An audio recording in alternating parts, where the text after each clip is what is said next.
انسانی قانون اور الہی قانون۔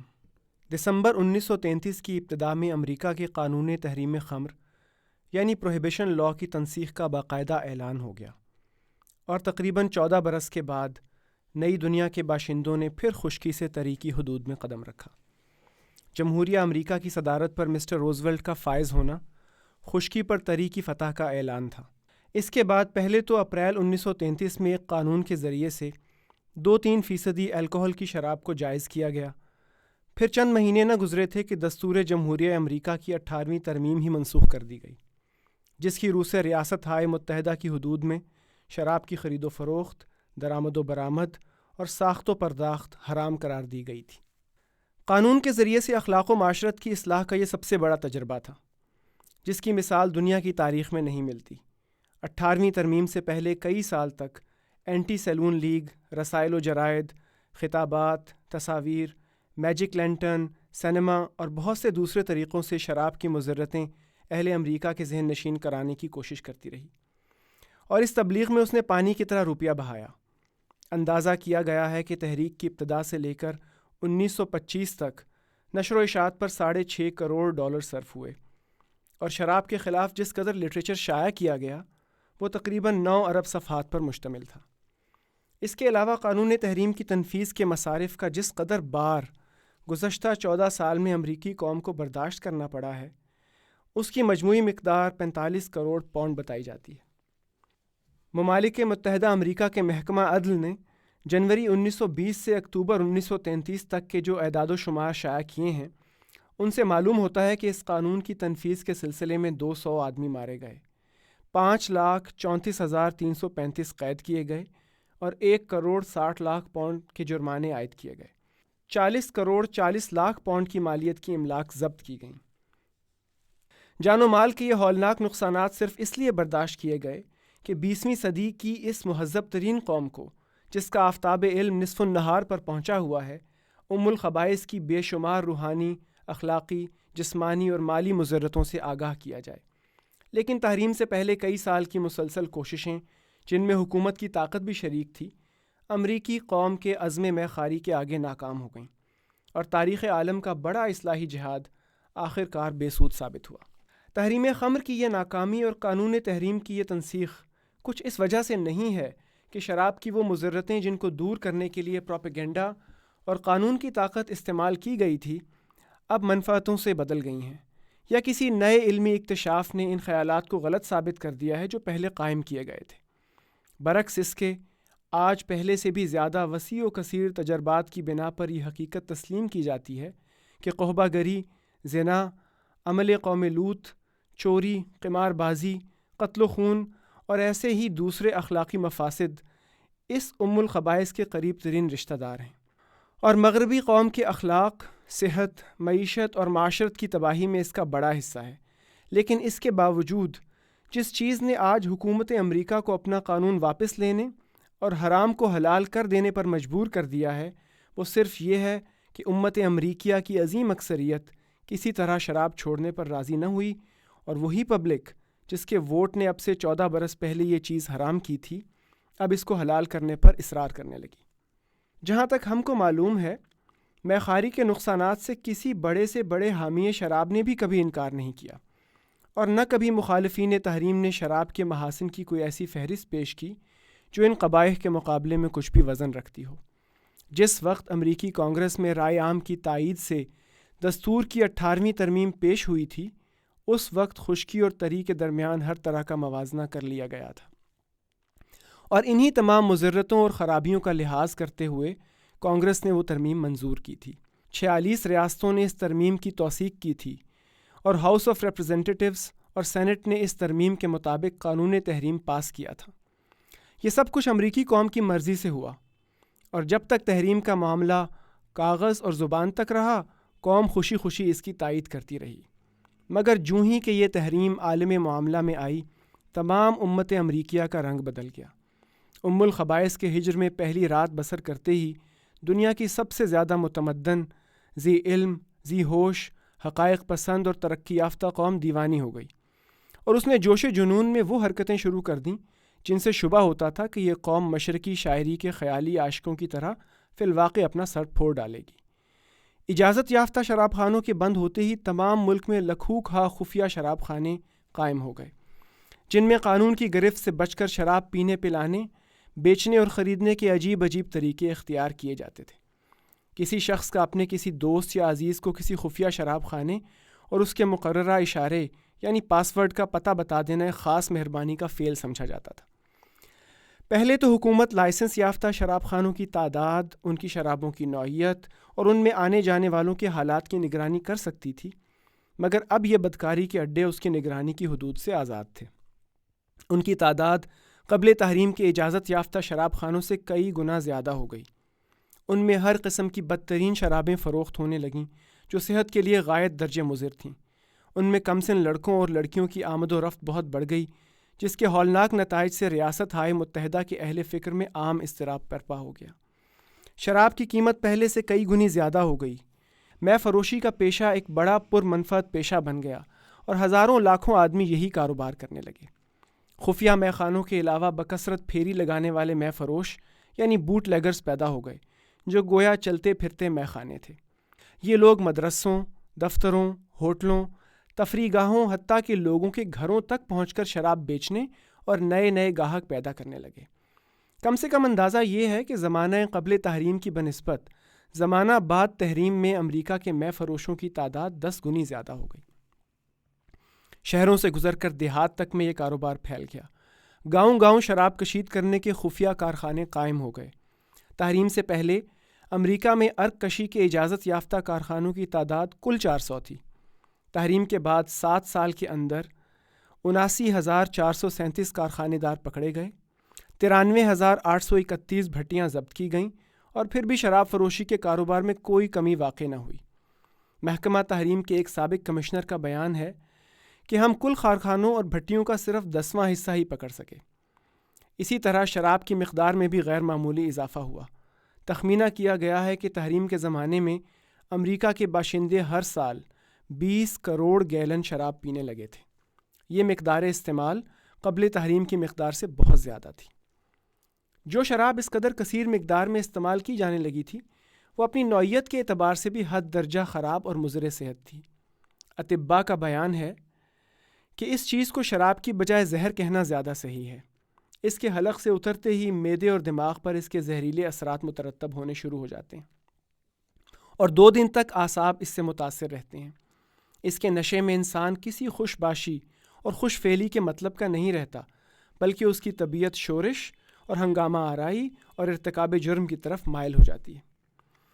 اس قسم کی شرابوں کے کثرت استعمال نے اہل امریکہ کی جسمانی صحت کو تباہ کر ڈالا۔ مثال کے طور پر شہر نیو یارک کے اعداد و شمار سے معلوم ہوتا ہے کہ تحریم سے پہلے 1918 میں الکحل کے اثر سے بیمار ہونے والوں کی تعداد 3,741 اور مرنے والوں کی تعداد 252 تھی۔ 1926 میں بیمار ہونے والوں کی تعداد 11,000 اور مرنے والوں کی تعداد 7,500 تک پہنچ گئی۔ اس کے علاوہ جو لوگ بالواسطہ شراب کے اثرات سے متاثر ہو کر ہلاک یا زندہ درگور ہو گئے، ان کی تعداد کا اندازہ نہیں کیا جا سکتا۔ اسی طرح جرائم، خصوصاً بچوں اور نوجوانوں کے جرائم میں بھی غیر معمولی اضافہ ہوا۔ امریکہ کے ججوں کا بیان ہے کہ ہمارے ملک کی تاریخ میں اس کی مثال نہیں ملتی کہ کبھی اتنی کثیر تعداد میں بچے بحالت نشہ گرفتار ہوئے ہوں۔ جب کم سنی کے جرائم حد سے بڑھ گئے تو ان کی تحقیقات کی گئی اور ثابت ہوا کہ 1920 سے نوجوانوں کی مے خواری اور عربدہ جوئی میں سال بسال زیادتی ہوتی جا رہی ہے، حتیٰ کہ بعض شہروں میں 8 سال کے اندر 200% اضافہ ہوا۔ 1933 میں امریکہ کی نیشنل کرائم کونسل کے ڈائریکٹر کرنل موس نے بیان کیا کہ اس وقت امریکہ کے 3 آدمیوں میں سے 1 آدمی جرائم پیشہ ہے اور ہمارے ہاں قتل کے جرائم میں 350% اضافہ ہوا ہے۔ غرض 14 سال کے اندر امریکہ میں تحریم خمر کے جو نتائج ظاہر ہوئے، ان کا خلاصہ یہ ہے: قانون کا احترام دلوں سے اٹھ گیا اور سوسائٹی کے ہر طبقے میں خلاف ورزی قانون کی بیماری پھیل گئی۔ تحریم خمر کا اصل مقصد بھی حاصل نہ ہوا، بلکہ اس کے برعکس یہ چیز حرام ہونے کے بعد اس سے بھی زیادہ استعمال ہونے لگی جتنی حلال ہونے کے زمانے میں استعمال ہوتی تھی۔ قانون تحریم کی تنفیذ میں حکومت کا اور خفیہ طریقے سے شراب خریدنے میں رعایا کا بے حساب مالی نقصان ہوا اور ایک ملک کے معاشی حالات تباہ ہونے لگے۔ امراض کی کثرت، صحت کی بربادی، شرح اموات میں اضافہ، اخلاق عامہ کا فساد، سوسائٹی کے تمام طبقات اور خصوصاً نوخیز نسلوں میں ضمائم اور قبائح کا بکثرت شائع ہونا اور جرائم میں غیر معمولی ترقی، یہ اس قانون کے تمدنی اور اخلاقی ثمرات تھے۔ یہ نتائج اس ملک میں حاصل ہوئے جو 20ویں صدی کے روشن ترین زمانے میں مہذب ترین ملک سمجھا جاتا ہے، جس کے باشندے اعلیٰ درجے کے تعلیم یافتہ ہیں، جن کے دماغ علم و حکمت کی روشنی سے منور ہیں، جو اپنے نفع و نقصان کو سمجھنے کی پوری صلاحیت رکھتے ہیں۔ یہ نتائج اس حالت میں ظاہر ہوئے جبکہ کروڑ ہا روپیہ صرف کر کے اور کئی ارب رسالے اور کتابیں شائع کر کے تمام قوم کو شراب کے نقصانات سے آگاہ کر دیا گیا تھا۔ یہ نتائج اس کے باوجود ظاہر ہوئے کہ امریکی قوم کی ایک بڑی اکثریت تحریم کی ضرورت کو تسلیم کر چکی تھی اور تحریم کا قانون اس کی مرضی سے پیش اور پاس ہوا تھا۔ پھر ان نتائج کا ظہور اس حالت میں ہوا جب کہ امریکہ کی عظیم الشان سلطنت 20ویں صدی کی بہترین تنظیم کے ساتھ کامل 14 سال تک شراب نوشی اور شراب فروشی کا قلع قمع کرنے پر تلی رہی۔ جب تک یہ نتائج ظاہر نہ ہوئے تھے، حکومت اور رعیت دونوں کی اکثریت شراب کو حرام قرار دینے پر متفق تھی، اس لیے شراب حرام ہو گئی۔ مگر جب معلوم ہوا کہ قوم کسی طرح شراب چھوڑنے پر راضی نہیں ہے اور زبردستی شراب چھوڑانے کا نتیجہ پہلے سے بھی خراب نکلا ہے، تو اسی حکومت اور رعیت کی اکثریت نے شراب کو حلال کرنے پر اتفاق کر لیا۔ اب ذرا ایک نظر اس ملک کی حالت پر ڈالیے جو اب سے 1400 برس پہلے کے تاریک ترین زمانے میں سب سے زیادہ تاریک ملک شمار ہوتا تھا۔ باشندے ان پڑھ، علوم و فنون کا نام و نشان نہیں، تمدن و تہذیب کا پتہ نہیں، پڑھے لکھوں کی تعداد شاید 10,000 میں ایک، اور وہ بھی ایسے کہ آج کل کے کم سواد ان سے زیادہ علم رکھتے ہوں گے۔ موجودہ زمانے کے تنظیم، ادارات اور وسائل یکسر مفقود، حکومت کا نظام بالکل ابتدائی حالت میں، اور اس کو قائم ہوئے چند سال سے زیادہ نہ ہوئے تھے۔ باشندوں کا حال یہ ہے کہ شراب کے عاشق، ان کی زبان میں شراب کے تقریباً 250 نام پائے جاتے ہیں، جن کی مثال شاید دنیا کی کسی زبان میں نہ ملے گی۔ یہ شراب کے ساتھ ان کے غیر معمولی شغف کا ثبوت ہے۔ اس کا مزید ثبوت ان کی شاعری ہے، جس سے معلوم ہوتا ہے کہ شراب ان کی گھٹی میں پڑی ہوئی تھی اور لازمہ حیات سمجھی جاتی تھی۔ اس حالت میں وہاں شراب کا مسئلہ پیش ہوتا ہے اور رسول خدا سے پوچھا جاتا ہے کہ اس کے بارے میں شریعت کا کیا حکم ہے۔ آپ نے فرمایا کہ خدا کا ارشاد ہے، یسألونک عن الخمر والمیسر قل فیہما اسم کبیر ومنافع للناس واسمہما اکبر من نفعہما۔ بقرہ رکوع 27۔ یہ تجھ سے شراب اور جوئے کے بارے میں پوچھتے ہیں، کہہ دو کہ ان دونوں میں بڑی خرابی ہے اور لوگوں کے لیے کچھ فائدے بھی ہیں، مگر ان کا نقصان ان کے فائدے سے زیادہ ہے۔ یہ کوئی حکم نہ تھا، بلکہ محض شراب کی حقیقت بتائی گئی تھی کہ اس میں اچھائی اور برائی دونوں موجود ہیں، مگر برائی کا پہلو غالب ہے۔ اس تعلیم کا اثر یہ ہوا کہ قوم کے ایک گروہ نے اسی وقت سے میخواری چھوڑ دی، تاہم اکثریت بدستور شراب کی خوگر رہی۔ پھر دوبارہ شراب کے بارے میں حکم پوچھا گیا، کیونکہ بعض لوگ نشے کی حالت میں نماز پڑھتے اور غلطیاں کر جاتے تھے۔ اس پر رسول خدا نے اپنے خدا کی طرف سے یہ حکم سنایا، یا ایھا الذین آمنوا لا تقربوا الصلاۃ وانتم سکارى حتی تعلموا ما تقولون۔ النساء رکوع 7۔ اے ایمان والو، نشے کی حالت میں نماز کے قریب نہ جاؤ۔ نماز تم کو اس حالت میں پڑھنی چاہیے جب کہ تم جان سکو کہ کیا کر رہے ہو۔ یہ حکم سنتے ہی لوگوں نے میخواری کے لیے اوقات مقرر کر لیے، اور عموماً فجر اور ظہر کے درمیان یا عشاء کے بعد شراب پی جانے لگی، تاکہ نشے کی حالت میں نماز پڑھنے کی نوبت نہ آئے یا نشے کی وجہ سے نماز نہ ترک کرنی پڑے۔ مگر شراب کی اصلی مضرت ابھی باقی تھی۔ نشے کی حالت میں لوگ فساد برپا کرتے تھے اور خون خرابے تک نوبت پہنچ جاتی تھی۔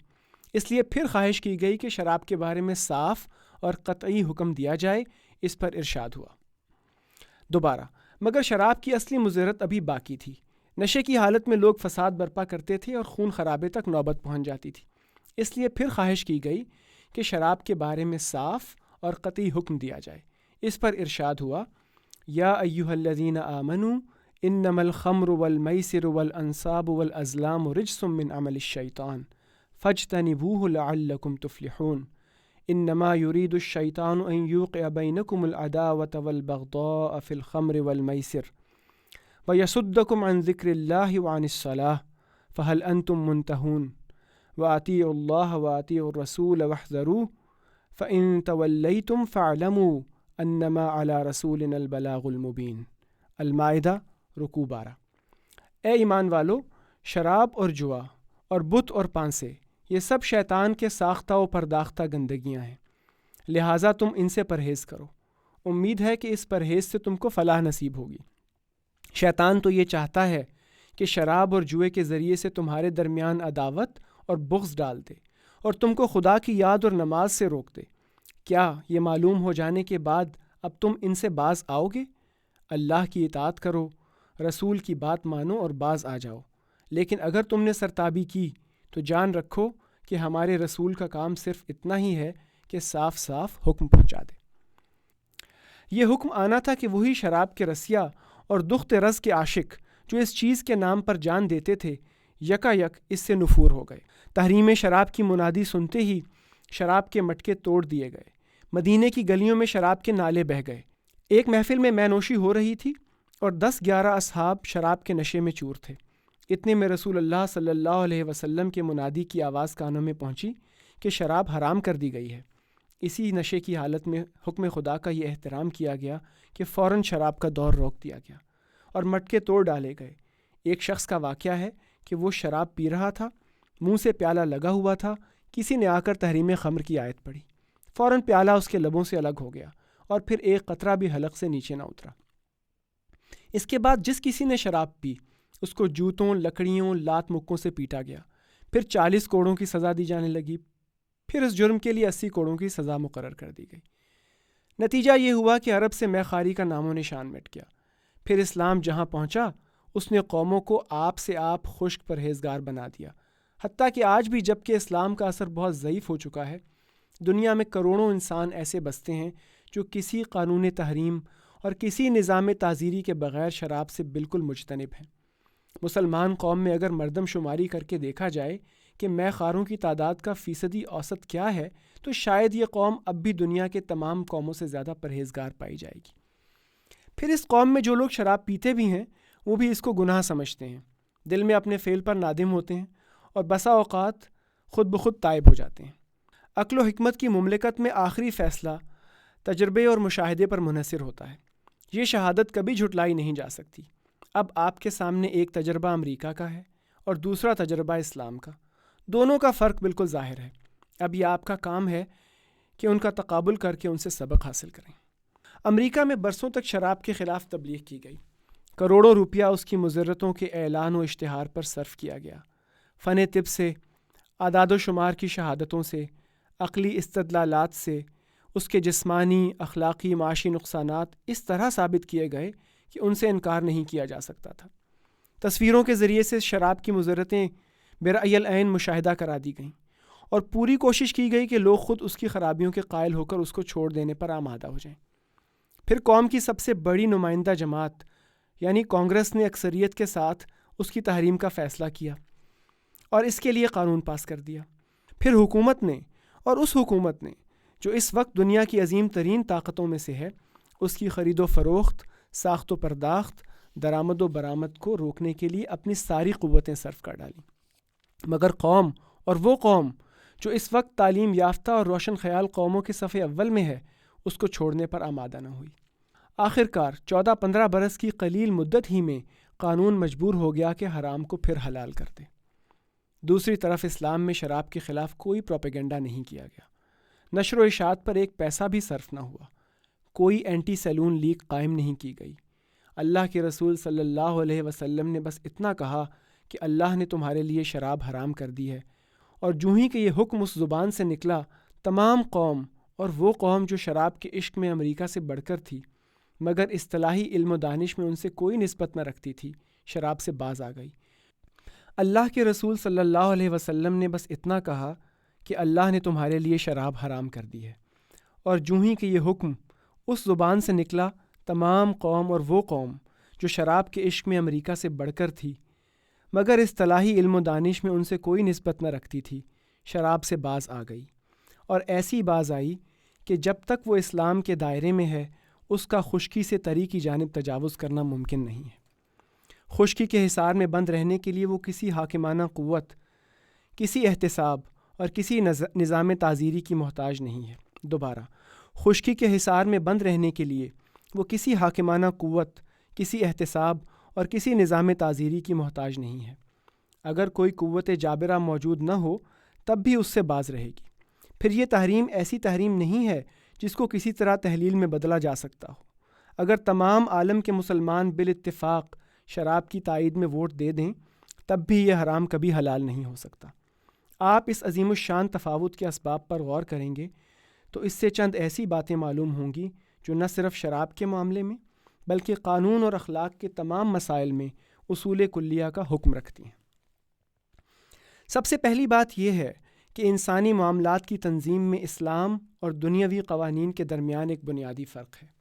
دنیاوی قوانین کا انحصار سراسر انسانی رائے پر ہے، اس لیے وہ نہ صرف اپنے کلیات بلکہ ہر جزیے میں عوام یا خواص کی رائے کی طرف رجوع کرنے پر مجبور ہیں۔ اور انسانی رائے کا خواہ وہ عوام کی ہو یا خواص کی، حال یہ ہے کہ وہ ہر آن داخلی میلانات و رجحانات، خارجی اسباب و عوامل اور عقل و علم کے تغیر پذیر احکام سے، جو ضروری نہیں ہے کہ ہمیشہ صحیح ہوں، متاثر ہوتی رہتی ہے۔ ان تاثرات سے آراء و افکار میں تغیر ہوتا ہے۔ اس تغیر سے لازمی طور پر اچھے اور برے، صحیح اور غلط، جائز اور ناجائز، حرام اور حلال کے معیارات بدلتے رہتے ہیں، اور ان کے بدلنے کے ساتھ ہی قانون کو بھی بدل جانا پڑتا ہے۔ اس طرح اخلاق اور تہذیب کا کوئی پائیدار، مستقل، ناقابل تغیر معیار قائم ہی نہیں ہو پاتا۔ انسان کا تلون قانون پر حکمرانی کرتا ہے اور قانون کا تلون انسانی زندگی پر۔ اس کی مثال ایسے ہی ہے جیسے کوئی نو مشق موٹر چلا رہا ہو اور اس کے ناآزمودہ ہاتھ بے قاعدگی کے ساتھ اسٹیئرنگ کو کبھی ادھر اور کبھی ادھر گھما رہے ہوں۔ اس کی ان بے قاعدہ گردشوں کا نتیجہ یہ ہوگا کہ موٹر کی حرکت بھی بے قاعدہ اور غیر مستقیم ہوگی۔ وہ استقلال کے ساتھ کسی ایک معین راستے پر نہ چل سکے گی، اور جب وہ آڑی ترچھی رفتار سے چلے گی تو خود چلانے والے حضرت ہی پر اس کا اثر پڑے گا۔ کبھی وہ سیدھے راستے پر ہوں گے اور کبھی ٹیڑھے راستے پر، کہیں کسی گڑھے میں جا گریں گے، کہیں کسی دیوار سے ٹکرائیں گے، اور کہیں نشیب و فراز کے دھچکے کھائیں گے۔ بخلاف اس کے، اسلام میں قانون و اخلاق کے کلیات تمام تر اور جزیات بیشتر خدا اور رسول کے مقرر کیے ہوئے ہیں۔ انسانی رائے کو ان میں ذرہ برابر دخل نہیں ہے، اور جزیات میں کسی حد تک دخل ہے بھی تو وہ صرف اس قدر کہ زندگی کے تغیر پذیر حالات کا لحاظ کرتے ہوئے ان کلی احکام اور جزئی نظائر سے حسب موقع نئے جزیات مستنبط کرتے رہیں، جن کو لازماً اصول شرع کے مطابق ہونا چاہیے۔ اس الہی قانون سازی کا نتیجہ یہ ہے کہ ہمارے پاس اخلاق اور تہذیب کا ایک مستقل اور غیر تغیر پذیر معیار موجود ہے۔ ہمارے اخلاقی و مدنی قوانین میں تلون کا نام و نشان تک نہیں ہے۔ ہمارے ہاں کل کا حرام آج حلال اور کل پھر حرام نہیں ہو سکتا۔ یہاں تو جو حرام کر دیا گیا ہے وہ ہمیشہ کے لیے حرام ہے، اور جو حلال کر دیا گیا ہے وہ قیامت تک حلال ہے۔ ہم نے اپنی موٹر کار کا اسٹیئرنگ ایک ماہر کامل کے ہاتھ میں دے دیا ہے، اب ہم مطمئن ہیں کہ وہ موٹر کو سیدھے راستے پر چلائے گا۔ یثبت اللہ الذین آمنوا بالقول الثابت فی الحیاۃ الدنیا وفی الآخرہ ویذل اللہ الظالمین۔ سورہ ابراہیم آیت 27۔ اللہ ایمان لانے والوں کو ایک پکی بات کے ذریعے دنیا اور آخرت کی زندگی میں ثبات اور قرار بخشتا ہے، اور نافرمان ظالموں کو آوارہ کر دیتا ہے کہ کہیں جم نہیں سکتے۔ اس میں ایک دوسرا اہم نقطہ بھی ہے۔ دنیاوی طاقتیں انسانی زندگی کے لیے ضوابط بنانے اور اخلاق، معاشرت اور تمدن کی اصلاح کے لیے ہمیشہ اس کی محتاج رہتی ہیں کہ ہر جزئی معاملے میں پہلے عوام کو اصلاح کے لیے راضی کریں، پھر عمل کی جانب قدم بڑھائیں۔ ان کے قوانین کی ہر دفعہ اپنے نفاذ کے لیے عامہ خلائق کی رضا پر منحصر ہوا کرتی ہے، اور جس اصلاحی یا تنظیمی قانون کا نفاذ عوام کی رضا کے خلاف کر دیا گیا ہو، اسے بعد از خرابی ہائے بسیار منسوخ کرنا پڑتا ہے۔ اور یہ نہ صرف امریکہ کا تجربہ ہے بلکہ دنیا کے تمام تجربات اس پر شہادت دے رہے ہیں۔ اس سے ثابت ہوتا ہے کہ دنیاوی قوانین در حقیقت اصلاح اخلاق و معاشرت کے معاملے میں قطعاً ناکارہ ہیں۔ وہ جن بگڑے ہوئے لوگوں کی اصلاح کرنا چاہتے ہیں، انہی کی رضا پر ان قوانین کا منظور یا نامنظور ہونا اور نافذ یا منسوخ ہونا منحصر ہے۔ اسلام نے اس اشکال کو ایک دوسرے طریقے سے حل کیا ہے۔ آپ غور کریں گے تو معلوم ہوگا کہ اس مشکل کا کوئی حل بجز اس کے نہیں ہے۔ وہ تمدن، معاشرت اور اخلاق کے مسائل کو چھیڑنے اور قوانین شریعت کی اطاعت کا مطالبہ کرنے سے پہلے انسان کو دعوت دیتا ہے کہ خدا اور اس کے رسول اور اس کی کتاب پر ایمان لے آئے۔ یہ بات یقیناً انسان کی رضا پر منحصر ہے کہ وہ ایمان لائے یا نہ لائے، مگر جب وہ ایمان لے آیا تو اس کی رضا و عدم رضا کا کوئی سوال باقی نہ رہا۔ اب خدا کی طرف سے اس کا رسول جو حکم بھی دے اور خدا کی کتاب جو قانون بھی مقرر کرے وہ اس کے لیے واجب الاطاعت ہے۔ اس ایک اصل کے قائم ہو جانے کے بعد شریعت اسلامی کے تمام قوانین اس پر نافذ ہو جائیں گے اور کسی جزئی یا کلی مسئلے میں اس کی رضامندی یا نارضامندی کا دخل نہ ہوگا۔ یہی وجہ ہے کہ امریکہ میں جو کام کروڑوں بلکہ اربوں روپے کے صرف اور بے نظیر تبلیغ و اشاعت اور حکومت کی زبردست کوششوں کے باوجود نہ ہو سکا، وہ عالم اسلامی میں خدا کی جانب سے رسول خدا کی صرف ایک منادی سے ہو گیا۔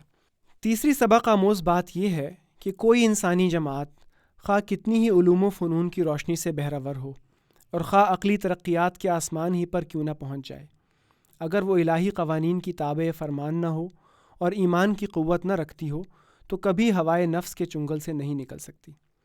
اس پر خواہشات نفسانی کا غلبہ اتنا شدید رہے گا کہ جس چیز پر اس کا نفس مائل ہوگا اس کی مضرتیں اگر آفتاب سے بھی زیادہ روشن کر کے دکھا دی جائیں، اگر اس کے خلاف سائنس یعنی ان پرستاران عقل کے معبود کو بھی گواہ بنا کر لا کھڑا کیا جائے، اگر اس کے مقابلے میں اعداد و شمار کی بھی شہادت پیش کر دی جائے جو ارباب حکمت کی نگاہ میں ہرگز جھوٹی نہیں ہو سکتی، اگر اس کی خرابیاں تجربہ و مشاہدہ سے بھی ثابت کر دی جائیں، تب بھی وہ کبھی اپنے نفس کے معشوق کو نہ چھوڑے گی۔ اس سے معلوم ہوتا ہے کہ انسان میں حادثہ اخلاقی پیدا کرنا اور اس کے ضمیر کی تشکیل کرنا اور اس میں اتنی طاقت بھر دینا کہ وہ نفس پر غالب آ جائے، فلسفہ و سائنس کے بس کی بات ہے اور نہ عقل و خرد کی۔ یہ کام بجز ایمان کے اور کسی چیز کے ذریعے سے انجام نہیں پا سکتا۔